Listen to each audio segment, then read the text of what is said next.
नागपुर के एक नीट अभ्यर्थी को तब बड़ा झटका लगा जब री एग्जाम के लिए डाउनलोड किए गए एडमिट कार्ड में उसका एग्जाम सेंटर अपने शहर या फिर राज्य में नहीं बल्कि 25,000 किलोमीटर दूर संयुक्त अरब अमीरात की राजधानी अबू धाबी में दिखाया गया। मामला सामने आने के बाद राहुल गांधी ने राष्ट्रीय परीक्षा एजेंसी यानी कि एनटीए पर तीखा हमला बोला है और सवाल उठाया है कि आखिर एक भारतीय छात्र को उसके ही देश में परीक्षा केंद्र देने के बजाय विदेश का केंद्र कैसे आवंटित कर दिया गया।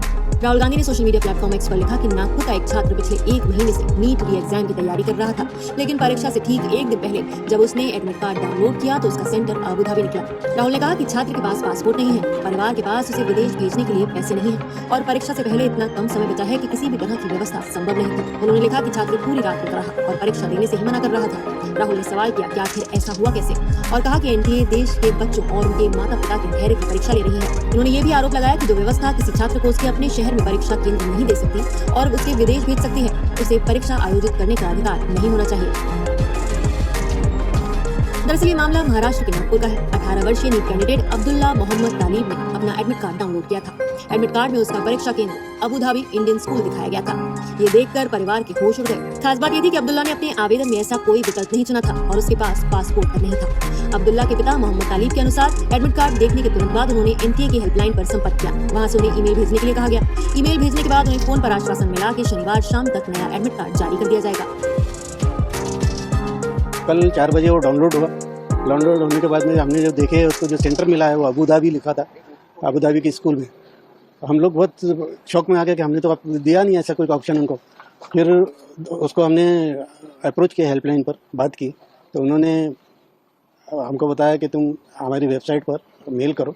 फिर वेबसाइट उन्होंने भेजा, फिर हमने उनको मेल किया। मेल करने के बाद में उनका फ़ोन आया कि हम सैटरडे को 4 बजे तक आपको नया एडमिट कार्ड इशू करते हैं। ऑप्शन देने होते हैं, आपने कौन से ऑप्शन दिए थे? हमने 3 डिस्ट्रिक्ट के ऑप्शन दिए थे, वर्धा और नागपुर। लेकिन अब हमारी ऐसी डिमांड है कि उनको उसको नागपुर ही दिया जाए, क्योंकि वो बहुत शौक में है। अब दूसरे डिस्ट्रिक्ट में जाकर दोबारा वहाँ रुकना पड़ेगा, जाकर अभी टाइम भी नहीं है, एक ही दिन कल का ही दिन है, इसलिए ज़रूरी है कि हमको नागपुर दिया जाए। अब ये जो पता चला उसके बाद क्या स्थिति है उसकी, कितना? अब बहुत शौक में है, कल बहुत रोया उसने और वो नहीं चाह रहा था कि एग्ज़ाम देना। उसकी मम्मी उसको कन्विंस कर रही है। देखो अगर वो कन्विंस हो जाता है तो कल अपियर करेंगे, होगा एग्ज़ाम में। अब अल्लाह ही जाने क्या होने वाला है कल का। परिवार का कहना है कि अगर समय रहते समस्या का समाधान नहीं होता तो उन्हें मजबूरी में पासपोर्ट और हवाई टिकट की व्यवस्था करने की कोशिश करनी पड़ती। परीक्षा से ठीक पहले ऐसी स्थिति ने पूरे परिवार को तनाव में डाल दिया। पहले से ही नीट पेपर लीक विवाद और उसके बाद परीक्षा रद्द होने की घटनाओं से छात्र मानसिक दबाव में था। ऐसे में एडमिट कार्ड की इस गलती ने उसकी चिंता को और भी बढ़ा दिया। मामला सामने आने के बाद एनटीए ने प्रतिक्रिया देते हुए कहा कि शिकायत पर कार्रवाई की जा रही है और आवश्यक सत्यापन के बाद छात्र को अगले कुछ घंटों में नागपुर में ही परीक्षा केंद्र आवंटित कर दिया जाएगा। हालांकि ये मामला केवल एक छात्र तक सीमित नहीं दिखता।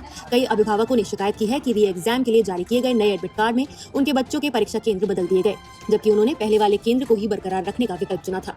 कुछ छात्रों को तो अपने शहर से बाहर अन्य जिलों में केंद्र आवंटित होने की जानकारी मिली। दरअसल पिछले महीने नीट परीक्षा रद्द होने के बाद एनटीए ने छात्रों और अभिभावकों को संदेश भेजकर पूछा था कि वो पुराना परीक्षा केंद्र रखना चाहते हैं या फिर नया केंद्र चुनना चाहते हैं।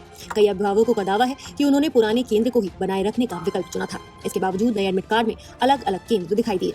ये घटना परीक्षा प्रबंधन की गंभीर खामियों पर सवाल खड़े करती है। अगर एक छात्र को गलती से विदेश का परीक्षा केंद्र आवंटित हो सकता है तो ये पूछना स्वाभाविक है कि देश की सबसे महत्वपूर्ण प्रवेश परीक्षाओं में से एक का संचालन कर रही एजेंसी की